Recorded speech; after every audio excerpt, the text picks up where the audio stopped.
فبأي آلاء ربكما تكذبان اللہ کے سامنے جھکو، اللہ کے سامنے جھکو، حضرت محمد صلی اللہ علیہ وسلم کی پاک زندگی اپنا لو، اپنا لو، اپنا لو۔ اس سے بڑا پہلے محسن لاؤ، پھر اس کے خلاف چلو۔ اس سے بڑا کوئی احسان کرنے والا لاؤ، پھر اس کے خلاف چلو۔ اس کی زندگی سے زیادہ روشن کوئی زندگی دکھاؤ، پھر اس کے خلاف چلو۔ اس سے بڑا ہمدرد، اس سے بڑا مہربان، اس سے بڑا رونے والا، اس سے بڑا آنسو بہانے والا، اس سے بڑا خیر خواہ، اس سے بڑا درد مند، اس سے بڑا تڑپنے والا، اس سے زیادہ رونے والا مجھے کوئی ماں دکھاؤ، کوئی باپ دکھاؤ، کوئی مفکر دکھاؤ، کوئی دانشور دکھاؤ، کوئی مسلح دکھاؤ، کوئی ہادی دکھاؤ، کوئی راہبر دکھاؤ جو ایسا روئے کہ آسمان والا آنسو پوچھنے کے لیے جبریل بھیجے ہیں، جو ایسا روئے کہ آسمان والا آنسو پوچھنے کے لیے فرشتے بھیجے، جو ایسا تڑپے کہ عرش کے فرشتے بھی روئیں، جو ایسا روئے کہ آسمان کے فرشتے بھی روئیں، جو ایسا روئے کہ اللہ تعالیٰ کو بھی پیار آئے اور قرآن اتارے اور یوں بار بار سنائے فلا تذهب نفسك عليهم حسرات، اور یوں کہے لعلك باخع نفسك الا يكونوا مؤمنين، لعلك باخع نفسك على آثارهم ان لم يؤمنوا بهذا الحديث اسفا۔ میرا نبی اتنا تو نہ رو کہ تو خود ہی مر جائے، اتنا تو نہ رو کہ تیری اپنی جان چلی جائے، اتنا تو نہ رو کہ تو آہیں بھرتا بھرتا مر جائے۔ ان کے غم میں ایسا تو ہلکان نہ ہو کہ تیری اپنی جان چلی جائے۔ ایسا کوئی درد مند دکھاؤ، ایسا کوئی غم والا دکھاؤ جو ایک آدمی کے لیے رویا بھی ہے، تڑپا بھی ہے، بے قرار بھی ہے کہ یہ جہنم سے بچ کے جنت میں جانے والے بن جائیں۔ جو کافروں کے لیے رویا ہو، امت کے لیے کتنا رویا ہوگا۔ ہائے ہائے ہائے، حکم بن کیسان گرفتار ہو کے آیا ہے، یمامہ کا سردار ہے، بڑی جنگ کے بعد گرفتار ہوا ہے۔ آپ اس کو مکہ مسجد میں بٹھا کے دعوت دے رہے ہیں، کلمہ پڑھ لے کامیاب ہو جا، کہ نہیں پڑھوں گا، کہ پڑھ لے، کہ نہیں پڑھوں گا، پڑھ لے، نہیں پڑھوں گا۔ عمر پیچھے سے بولے یا رسول اللہ یہ ایمان نہیں لائے گا، مجھے اجازت دیں میں گردن اڑاؤں جائے جہنم میں۔ اب نے کہا حکم پڑھ لے، حکم پڑھ لے۔ اس کی اتنی محنت کی کہ اس نے کلمہ پڑھ لیا۔ جب اس نے کلمہ پڑھا تو آپ نے عمر کو دیکھ کر کہا تیری مان تو یہ جہنم میں چلا جاتا ہے۔ چچا کا قاتل کون چچا؟ کون چچا؟ اسد اللہ۔ کون چچا؟ حمزہ بن عبد المطلب۔ کون چچا؟ سردار بنی ہاشم۔ کون چچا جس کے ایمان لانے پر اسلام کو عزت ملی اور حرم میں پہلی نماز پڑھی گئی؟ کون چچا جس نے بھری محفل میں جا کر ابو جہل کا سر پھاڑ دیا؟ تو کسی میں ہمت ہے تو اٹھو۔ کسی آدمی کو جرت نہ ہوئی ابو جہل کا سر پھاڑنے کے بعد کوئی اٹھتا، وہ جری دلیر شاہ سوار، وہ اسلام کا بطل جلیل، وہ آج احد کی جنگ میں کیسا شہید ہوا ہے۔ اے ہے کیا ہے؟ آپ نے وحشی سے کہا میرا چچا تو بڑا شیر تھا، تیرے ہاتھوں کیسے مارا گیا؟ وہ کہنے کا یا رسول اللہ حمزہ کو تو میں سوتے میں بھی وار اتنا اس کا روب تھا، مجھے تو یہ کہا گیا تھا علی حمزہ محمد صلی اللہ علیہ وسلم رضی اللہ عنہما ان میں سے کوئی ایک قتل کر دے آزاد۔ تو ایمن بن عدی کو قتل کیا تھا حمزہ رضی اللہ تعالی عنہ نے، تو مطعم بن عدی نے کہا کہ تو ان تینوں میں سے ایک قتل کر آزاد۔ تو مجھے پتا تھا آپ تک میں نہیں آ سکتا، پیرا ہوگا، مجھے پتا تھا حمزہ پر میں سوتے میں بھی وار نہیں کر سکتا، ہاں میں علی کو قتل کرنے نکلا تھا، علی کو، لیکن میں نے علی کو کہا میں وار کرتا ہوں چھپ کے غفلت کا۔ میں نے دیکھا علی کو اس پہ وار نہیں ہو سکتا تھا کیونکہ وہ چاروں طرف اس جیسے تلوار گھومتی تھی ویسے نظر گھومتی تھی، وہ غافل نہیں تھے، ان کی تلوار کے ساتھ ان کی نظر بھی گھومتی تھی۔ تو میں نے کہا اس پر بھی میرا وار نہیں چل سکتا، تو پھر میں حمزہ کی تلاش میں نکلا تو ان کو میں نے دیکھا، ان کے دونوں ہاتھوں میں تلواریں تھیں اور وہ چاروں طرف سے بے خبر ہو کر آگے بڑھتے جا رہے تھے اور گاجر مولی کی طرح قریش کو کاٹتے جا رہے تھے، اور کوئی ان کے قریب آتے ہوئے ہر آدمی گھبراتا تھا۔ تو میں نے دیکھا یہ دونوں طرف سے غافل ہیں، ان پہ میرا وار چل جائے گا۔ تو میں ایک پتھر کے پیچھے چھپ کے بیٹھ گیا. وہ بڑھتے آئے بڑھتے آئے بڑھتے آئے. ایک کافر کہہ رہا تھا انہیں باندھ باندھ کے مارو, انہیں باندھ باندھ کے مارو. تو وہ انہوں نے کہا میری طرف ختنہ کرنے والی کے بیٹے, میں تمہیں بتاتا ہوں کیسے باندھ کے مارنا ہے. وہ پیچھے ہٹا یا آگے بڑھے, جب یہ آگے بڑھ تو میری زد میں آئے, لیکن میرا برچھا اٹھانے سے پہلے پہلے اتنی تیزی سے تلوار کا وار کیا کہ اس کی گردن اڑ کے ہو گئی, اور ایسے تیزی سے تلوار اس کی گردن کے پار ہو گئی, یوں لگا جیسے تلوار کے اوپر خون کا کوئی نشان ہی نہیں, لیکن وہ میری زد میں آ گئے. میں نے برچھے کو اٹھایا اور نشانہ لگا کر مارا تو ان کے آنتوں کو چیرتا ہوا, کلیجے کو چیرتا ہوا پار نکل گیا. تو انہوں نے مجھے مڑ کے یوں دیکھا, جب مجھے یوں دیکھا تو مجھے لگا میری جان نکل جائے گی. میرے پر ایسا عروق طاری ہوا, لیکن اس کے ساتھ ان کو خون کی الٹی آئی اور وہ گرے اور اوا ہمارا کی آوازیں آئی. تو میں وہاں سے بھاگ گیا. مجھے پتا تھا میرا برچھا وہ ایسے نہیں جاتا. پھر اس کے بعد جب وہ شکست ہو گئی تھی اور مسلمان منتشر ہو گئے تھے, پھر ہندا کا داؤ لگا. وہ آئی اور اس نے آ کے ناک کاٹ دیا, کان کاٹ دیے, سینہ چیر دیا, کلیجہ نکال کے چبایا, پھر چبایا نہیں گیا, پھینک دیا. سبحان اللہ, واہ واہ واہ. اللہ کے نبی کو بتایا گا یا رسول اللہ ہندا نے حمزہ کا کلیجہ چبایا. کہا کیا کہا کیا کہا کیا کہا, اس بدن پہ جہنم حرام ہے جس کے اندر حمزہ کے جسم کا کچھ حصہ چلا گیا. یہ سبب ہے ہندا کے ایمان لانے کا. وہ ہندا جو پورے جوبن پر تھی کفر میں, عہد میں, نحن بنات طارقی نحن بنات طارقی نمشی علی النمارق والمسك في المفارق والذر في المخالق ان تقبلوا نعانقی اور تدبروا نفارقی فراق غیر غامقی. یہ شعر پڑھ پڑھ کے وہ کفار کو ترغیب دے رہی تھی, حملے کرو. وہی ہندا ہے جس نے کلیجہ چبایا. اس کی الٹی اس کو سیدھی پڑ گئی, اس کی الٹی اس کو سیدھی پڑ گئی.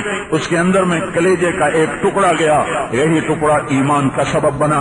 میرے نبی نے فرمایا جس پیٹ میں حمزہ کے جسم کا کچھ حصہ چلا گیا اس پہ آگ حرام ہے جہنم کی. مکہ میں ایمان لائیں اور کافرات سے نکل کر صحابیات کا مقام پایا ہے. آپ نے کہا حمزہ کدھر ہے, جنگ ختم ہوئی, حمزہ کدھر ہے؟ ایک آدمی نے آ کر بتایا جی وہ کیکر کے نیچے ہیں, آپ خود چل کے ملاحظہ فرمائیں. آ کے دیکھا کلیجہ چیرا ہوا, چبایا ہوا, سینہ چیرا ہوا, ناک کٹا ہوا, کان کٹے ہوئے. آپ ہچکیوں کے ساتھ روئے اور پھوٹ پھوٹ کے روئے, اور ایسا روئے کہ کبھی ایسا رونا نہیں روئے. اللہ نے آسمان سے جبریل اتارا کہ میرے حبیب نہ رو, میں نے حمزہ کو عرشوں پہ لکھا ہے حمزہ اسد اللہ و اسد رسولہ. پھر آپ خاموش ہوئے. پھر آپ نے حمزہ پہ 70 دفعہ جنازہ پڑھایا. 70 دفعہ جنازے آتے تھے, پڑھ کے اٹھا دیے جاتے تھے. حمزہ کا جنازہ پڑا رہتا تھا. 70 مرتبہ نماز جنازہ پڑھی. اور پھر جب مدینے میں تشریف لائے تو آل ہاشم تو تھے نہیں, آل رسول تو مہاجر بن کے مدینے میں نہیں آئے تھے. حمزہ تھے, علی تھے, عقیل تھے, بس سارا خاندان تو مکے میں تھا. جب آپ مدینے میں پہنچے تو گھر گھر سے گلیوں میں سے رونے کی آوازیں آئیں. چونکہ 70 میں سے صرف 4 ہیں مہاجر شہید ہوئے, باقی سارے انصار شہید ہوئے تھے. تو گھر گھر سے جب رونے کی آواز آئی تو میرا نبی پھر رونے لگا کہ اما حمزہ فلا بواکی اللہ. آج سب کے رونے والے موجود ہیں, میرے چچا پہ رونے والا ہی میرے چچا پہ رونے والا ہی کوئی نہیں ہے. یہ بات جب سعد بن عبادہ نے سنی تو انہوں نے انصار کی عورتوں کو جمع فرمایا کہ جاؤ جا کے اللہ کے نبی کے در پہ بیٹھ کے آنسو بہاؤ. تو پورا مجمع, ابھی نوحہ ابھی حرام نہیں ہوا تھا, اسے پہلی کی بات ہے. ایک عورتوں کا وفد اللہ کے نبی کے دروازے پر آ کر بیٹھ کر انہوں نے جو چیخ و پکار شروع کی تو آپ نے باہر نکل کے فرمایا کیا ہوا؟ کہا ہم حمزہ پہ رونے آئی ہیں، کہ جاؤ چلی جاؤ، حمزہ تمہارے رونے سے مستغنی ہو چکا ہے، جاؤ چلی جاؤ اپنے گھروں کو چلی جاؤ۔ یہ درد اور یہ غم تھا جس نے اس چچا کو قتل کیا، اس پر کیسا درد ہوگا؟ جب مکہ فتح ہوا تو آپ نے کہا جہاں وحشی ملے قتل کر دیا جائے، جہاں وحشی ملے قتل کر دیا جائے۔ وحشی بھاگ کے طائف چلا گیا، اب جان کے لالے پڑ گئے۔ کسی نے کہا کلمہ پڑھ لے، جو کلمہ پڑھو سے کچھ نہیں کہتے ہیں، جو کلمہ پڑھو سے کچھ نہیں کہتے ہیں۔ تو وحشی طائف سے چلا، منہ ایسے چھپایا ہوا، صرف آنکھیں نظر آ رہی کہ کوئی پہچان کے مجھے قتل نہ کرے، اور مسجد نبوی میں داخل ہوا ہے۔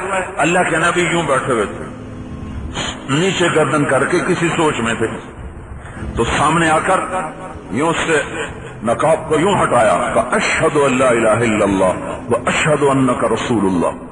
تو ایک دم آپ یوں اٹھے، آپ نے نہیں پہچانا، کیوں ہوئے یہاں کیوں ہوئے؟ تو صحابہ ایک دم کھڑے تھے، یا رسول اللہ، واش واش، ٹھک ٹھک ٹھک ٹھک، تلواریں نیام سے نکلنے کی آوازیں، ہر ایک کی تمنا کہ میں قتل میں سبقت کروں۔ تو آپ نے کہا دعوہ، پیچھے ہٹ جاؤ، اسلام رجل واحد احب الی من قتل الف کافر، ایک آدمی کا کلمہ پڑھ لینا مجھے 1000 کافروں کو قتل کرنے سے زیادہ محبوب ہے۔ پھر آپ نے انگلی کا اشارہ کیا، وحشین انت، تو وحشی ہے؟ میں وحشی، بیٹھو، سامنے بیٹھا۔ پھر آپ نے کہا میرا چچا تو شیروں جیسا شیر تھا، تیرے ہاتھوں وہ مارا کیسے گیا؟ پھر اس نے یہ سارا قصہ سنایا۔ جب یہ قصہ سنا 7 سال ہو چکے اس واقعے کو، 7 سال، تو آپ کی آنکھوں میں پھر آنسو رواں ہو گئے، پھر آپ کی داڑھی آنسوں سے تر ہو گئی۔ پھر آپ نے کہا ویحک غیب عنی وجہک، ویسی میرے سامنے نہ بیٹھا کر، میرے چچا کا غم تازہ ہو جاتا ہے، میرے سامنے نہ بیٹھا کر، جس کو دیکھنا بھی گوارا نہ تھا اس کو بھی جنت کا وارث بنا دیا۔ یہ وہ نبی ہے، یہ وہ رسول ہے جس نے پتھر کھائے دعا دی، جس نے دکھ جھیلے دعا دی۔ فبأي آلاء ربكما تكذبان۔ نبی پھر رونے لگا کہ اما حمزہ فلا بواکی اللہ، آج سب کے رونے والے موجود ہیں، میرے چچا پہ رونے والا ہی کوئی نہیں، میرے چچا پہ رونے والا ہی کوئی نہیں ہے۔ یہ بات جب سعد بن عبادہ نے سنی تو انہوں نے انصار کی عورتوں کو جمع فرمایا کہ جاؤ جا کے اللہ کے نبی کے در پہ بیٹھ کے آنسو بہاؤ۔ تو پورا مجمع، ابھی نوحہ ابھی حرام نہیں ہوا تھا، اس سے پہلے کی بات ہے، ایک عورتوں کا وفد اللہ کے نبی کے دروازے پر آ کر بیٹھ کر انہوں نے جو چیخ و پکار شروع کی تو آپ نے باہر نکل کے فرمایا کیا ہوا؟ کہا ہم حمزہ پہ رونے آئی ہیں، کہ جاؤ چلی جاؤ، حمزہ تمہارے رونے سے مستغنی ہو چکا ہے، جاؤ چلی جاؤ اپنے گھروں کو چلی جاؤ۔ یہ درد اور یہ غم تھا جس نے اس چچا کو قتل کیا، اس پر کیسا درد ہوگا؟ جب مکہ فتح ہوا تو آپ نے کہا جہاں وحشی ملے قتل کر دیا جائے، جہاں وحشی ملے قتل کر دیا جائے۔ وحشی بھاگ کے طائف چلا گیا، اب جان کے لالے پڑ گئے۔ کسی نے کہا کلمہ پڑھ لے، جو کلمہ پڑھو سے کچھ نہیں کہتے ہیں، جو کلمہ پڑھو سے کچھ نہیں کہتے ہیں۔ تو وحشی طائف سے چلا، منہ ایسے چھپایا ہوا، صرف آنکھیں نظر آ رہی کہ کوئی پہچان کے مجھے قتل نہ کرے، اور مسجد نبوی میں داخل ہوا ہے۔ اللہ کے نبی یوں بیٹھے ہوئے تھے، نیچے گردن کر کے کسی سوچ میں تھے، تو سامنے آ کر یوں سے نقاب کو یوں ہٹایا کہ اشہد ان لا الہ الا اللہ و اشہد انک رسول اللہ۔ تو ایک دم آپ یوں اٹھے، آپ نے نہیں پہچانا، کیوں ہوئے یہاں کیوں ہوئے؟ تو صحابہ ایک دم کھڑے تھے، یا رسول اللہ، واش واش، ٹھک ٹھک ٹھک ٹھک، تلواریں نیام سے نکلنے کی آوازیں، ہر ایک کی تمنا کہ میں قتل میں سبقت کروں۔ تو آپ نے کہا دعوہ، پیچھے ہٹ جاؤ، اسلام رجل واحد احب الی من قتل الف کافر، ایک آدمی کا کلمہ پڑھ لینا مجھے 1000 کافروں کو قتل کرنے سے زیادہ محبوب ہے۔ پھر آپ نے انگلی کا اشارہ کیا، وحشین انت، تو وحشی ہے؟ میں وحشی، بیٹھو، سامنے بیٹھا۔ پھر آپ نے کہا میرا چچا تو شیروں جیسا شیر تھا، تیرے ہاتھوں وہ مارا کیسے ہے؟ پھر اس نے یہ سارا قصہ سنایا۔ جب یہ قصہ سنا 7 سال ہو چکے اس واقعے کو، 7 سال، تو آپ کی آنکھوں میں پھر آنسو رواں ہو گئے، پھر آپ کی داڑھی آنسوں سے تر ہو گئی۔ پھر آپ نے کہا ویحک غیب عنی وجہک، ویسی میرے سامنے نہ بیٹھا کر، میرے چچا کا غم تازہ ہو جاتا ہے، میرے سامنے نہ بیٹھا کر، جس کو دیکھنا بھی گوارا نہ تھا اس کو بھی جنت کا وارث بنا دیا۔ یہ وہ نبی ہے، یہ وہ رسول ہے جس نے پتھر کھائے دعا دی، جس نے دکھ جھیلے دعا دی۔ فبأي آلاء ربكما تكذبان؟ تیرے ہاتھوں وہ مارا کیسے ہے؟ پھر اس نے یہ سارا قصہ سنایا۔ جب یہ قصہ سنا 7 سال ہو چکے اس واقعے کو، 7 سال، تو آپ کی آنکھوں میں پھر آنسو رواں ہو گئے، پھر آپ کی داڑھی آنسوں سے تر ہو گئی۔ پھر آپ نے کہا ویحک غیب عنی وجہک، ویسی میرے سامنے نہ بیٹھا کر، میرے چچا کا غم تازہ ہو جاتا ہے، میرے سامنے نہ بیٹھا کر، جس کو دیکھنا بھی گوارا نہ تھا اس کو بھی جنت کا وارث بنا دیا۔